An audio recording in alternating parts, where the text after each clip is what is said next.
And I've done that same technique for countless of pictures. Let's say you want to make this into different angles. You just take these shapes and plug them in a different way. If you're drawing something coming at us, this would be the normal size of a head. But if you're drawing it coming at us, it gets closer. If it's coming at us, if you want like a warped dynamic angle. If the head is on an angle and it's moving back, it'll just be farther and it'll look smaller. The same goes with punches. See, as for instance, these were supposed to be heads, but watch me turn this into a fist right now. Let's just say this is a head. The head's normal position. Then here's the fist coming directly at us. So now it looks like the fist is coming right at us. Now I can do a fist right here. I'm going to turn this into a fist. Now this fist looks like it's farther back. And now it looks like the dude's punching right here. You see? Same thing could go with a quick stance as well. Let's say his body's coming at us. Just enlarge in the hand and work your way back. Let's say the knee is in front. That'd be larger. Since this leg's coming back, it'd be smaller. But let's say you're having trouble even getting this set up to begin with. That's when you break it down into shapes. So sometimes I draw a leg like a stick man or something like that. But let's say you want to draw it from a different angle. When I draw it from a different angle, it's best to draw things in 3D shapes. So this would turn three-dimensional like this. Just so it helps with the placement as well and what overlaps other things as well. Let's say I wanted this leg to kick somebody. So what you want to do is put the foreground. The foreground should be pretty much the foot. The foot should be in front, however shape you want to put it, really. And then the leg, it will be 3D object like this. The cylinder, and it'll get smaller as it goes up because the leg's the foot in front of us is the focus. So it'd be like dink, and then we'll draw like the ball, which would be the joint of the knee, and then we'll draw a cylinder. And it's like an action, it's like you're drawing an action figure almost. See, now it's a leg kicking us, as you can tell. See, this is the cylinder of the shoe, cylinder of the leg, now the ball joint. Now it's like kicking us right here. Now let's say we wanted to draw an arm. Let's just draw an arm in more of a simple stickman form. I draw the shoulder, then the line, then another arm, the elbow really, and then the forearm and the wrist, and then the hand. It'd be something like that for the arm. Let's say I wanted to draw this arm in another angle. So now we're going to do that. We're kind of going to copy this because let's say we want the arm to be punching forward like this. So now we're going to turn this into a 3D shape so we can understand it. Yes, I can easily copy this, but understanding it will take you much farther and much faster. If you're just copying what you see, you're pretty much only going to draw as good as that image, and you're not going to be able to deviate or do anything on your own. You're going to have to keep copying images. So you want to understand this. And we're going to start, we could start with the fist, but this time we're going to build our way up to the fist. So we're going to draw a tube right here. This is going to be the start of the arm right here. This would be the arm, the tube right here. Then we're going to draw the ball bearing, which I would like to call the elbow. And then we're going to draw this tube overlapping the elbow because it's in front of the joint. And then we're going to thin it out towards us. And then it's going to be another tube right here. So this would be a cylinder, ball, then think, and then there's an arm, because that's the way the arm works, like an action figure. So that's the way I like to think about it sometimes. And then we can just draw the hand. And I'm going to draw it in a cubical form because that's what a fist looks like. It looks like a box when it's all balled up. And then we're going to draw a thumb or whatever, and then it's going to be like dink, dink, dink. But so now we have a whole fist right here. We can understand where the fist came from, what's in front, the forearm's the main focus. Well, actually the fist is, but it leads up this way, as you can tell. Now we can draw this fist on any angle. See, we can just basically, let's say we want to draw a fist in another way. We can just imagine in our heads another way this cylinder would be faced. So let's plug this in real quick. We're going to have the fist going away from us. So it's going to be like this. Like this. Now the main focus is, now it'd be facing somewhere like this. So we're going to draw it like this, think. We're going to draw it at a three-dimensional object. Then we're going to show the ball joint right here. Then we're going to draw the ball joint. It can go through if you really prefer it, but if you don't have to and you already understand how it's behind the shoulder or the arm right here, then you don't have to do it. But sometimes I like to do it to understand better. And then we're going to draw the cylinder, which is behind. This is where the forearm starts. Think. And then we're going to do it like that. It's just another cylinder. And then we're going to draw the fist. Hopefully I have enough space. And depending on, I don't know which way he's actually going to be punching. So let's just draw it like this. Bink. Bonk. There's a fist. The fist ain't really important right here, but we're just drawing. Now I can draw a fist, a punch in any way, in any angle. So that's when I'll turn it like you'll have the shoulder as a sphere. Then I'll turn the part of the arm as a more of a cylinder. And then I'll show it like this will be the elbow right here. Then it'll be getting larger as it goes closer to us because that's what the angle's supposed to be. Think, and I'll have the box. Now he's punching us at us. And now the hand coming back will be the same thing, but it'd be even more shrunken because that's the angle we're doing. Now this will come back. This will be smaller. The joint, then we'll turn this into a cylinder. Think, and then this will probably be smaller like this. I'll have his hands up like this, doing some weird stance. Then that means everything else, since we're doing this type of angle, everything else, as the more you go to the left side, it'll get smaller. The more it comes this way, it'll get bigger. So this part of the body will be bigger and this part will be more shrunken. And yep, let's just make that his head. The joint down here. So this, I'll turn the leg even to a cylinder of, I'll turn that even to a cylinder. And then I'll go, I don't have enough space, but yeah, you see what I'm going for. Now this leg will be further back. Let me turn that into a cylinder so I can understand its positioning. And it'll be maybe something like this. I don't know exactly which way he's about to stand. Now I have him coming down like that. But I have it somewhat smaller since it's not too far apart than the original pose. But it's still, as things is coming this way, it gets bigger.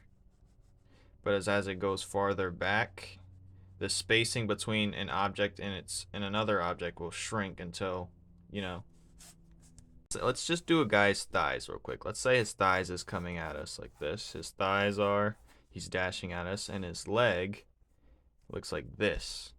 Now this looks weird initially, but until you gotta trust the process here, because right here the knee is right here. This is where the knee is. And since the leg is going backwards in motion too, it becomes smaller. Now let's do this leg as well. This one is even further back, so it shrinks down here. So now the spacing, the line, gets bigger, and the more further down it gets, the more closer things are crunched. So that's the thigh, then the leg. So now it looks like the leg's dashing at us. Now it looks like a figure's dashing. Now we can finish it. We can do a chest. And then we can do a shoulder. Let's just have him on the ground. I'm going to do the cylinders just for practice real quick. Dink. Dunk. Dun, dun, dun. I should probably do it longer, but, you know, that'll be the hand or something. Let's say he's about to race or something, you know. Dink. Dunk. Now, it's not exactly to the other arm, but, that's fine. And the head's right here. Now he's like ready, set, go. He's in a racing stance now. Now it looks like he's ready to rumble. But as you see this line, we're going to use this line again with this pins as an example. Now if you're struggling trying to understand this line of like spacing from distance, just think of this line as 3D points. Things will get spaced smaller, smaller, smaller, smaller. And we can use that example here. Since he's up close, the things are closer. And the more things get further back, the more smaller they look. So this looks like a caterpillar coming at us, but you could think of it like that. If we were to make this into the 3D, we can have it like this as well, where things are slowly shrinking as it goes back. Now, if you don't know where to completely start on your dynamic angles, you could either go from the middle point to see the regular sizing, or you can start at the end. I wouldn't recommend starting all the way back there because that would become the middle point in my head. You can either start at the largest point and then shrink your way back, or you can start at the middle point, like the average size, and then you can go back and then front. For instance, let me start real quick. So I usually like to start with I could either start by doing the regular size, like the middle distance, the middle ground distance, or sometimes I like to start by doing the point of view, or the part that's in front of us the most. Now, this is a hand right here, or a fist, so we can pretty much just do this. We can turn this quickly into a hand so you understand what I'm doing. So that's a hand, and this will be the head, and it'll be like this. Now, since this is a hand, what I'd do is probably, to make this make sense, I'd have to draw 3D objects again. But sometimes the 3D objects are hidden. Just like this right here, the objects will be behind it and behind it as it's shrinking. Sometimes you won't always see it. Sometimes if it's further back or perfectly behind, you won't see the object or joint at all. So you'll probably see like portion of the elbow, because we can see the head and we have this space between the hand and that, so you'd probably see that right there. But now, and you would barely even see the chest as well. But if I were to draw something like this would be the regular size. The leg is with the same distance as his. He's not going any forward with the leg. So this will probably be like this. And yeah, you just have to think like how far back and how front forward it is. But I usually start with the thing in the closest to us, or the middle ground. How does a leg go from this to this, or an arm this to this? It's like I said before, you just give a 2D object another dimension by adding another additional shape, like this right here. See, this tube was originally just a square, or just a regular, but I added another dimension. Now it's automatically 3D. And you don't have to draw that. This is what I imagine in my head before I turn it into something like this right here. For instance, this object right here, this is a cylinder in my head. Depending on which way the punch is facing, I just have the cylinder rotating in my head or in my imagination.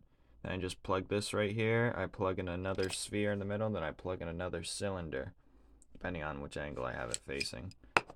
See, we're going to draw the head first. Let's say we want to draw a crazy dynamic angle where it's top down almost. So we're going to draw the shape right here. We're going to draw the shape his body sits on. Now, when you're drawing, you're going to want to understand all dimensions of the body. See, we're drawing the top of this body part right here, because that's just a shape on its own. You want to break it down to its most blockiest form. We have multiple sides of 2D objects. We're going to make it like this. Boom. And now you're just warping the shapes pretty much. And then we're going to do the joints. And then the further, since this is large, that means the further down it gets, the smaller it's going to get as well. So we're going to draw the body. And then we're going to draw like the joints. Or I'm just going to draw like the waist like this instead. And then we're going to be like this. Then we got the knee joints. And the further it goes down, the more things are squeezed together. Well, not this way, but more this way, like it's being crunched. And then you got this. And something like that. And now we're going to draw his elbows. Dink. His hands are going to be bigger since it's higher up, since this is the point of focus. And then we're just going to do that. And when you understand basic shapes out of anything, we're going to have the dude, he might be looking up at us and smiling. Now we can bring back that line from previous, and well, we're going to 3Dify it just so you can understand what I see in my head as I'm going down. So the larger objects come down like this. Let me do it in a pen so you can see it. Well, that's trash. Alright, let's choose this one. That's also kind of trash, but yeah. So the more it comes down, the more it shrinks, because, well, it's not perfect, but, and then, you know, this will be the line, in a sense. It'll be like this. Dink. I'll be like, ding, the spacing, ding, ding, ding. And the more further down it gets, the more they crunch together. But that's just the angle that I was working with. And think of this like someone just stacked a bunch of coconuts. And we're looking from almost the top-down view. And I've done that same technique for countless of pictures.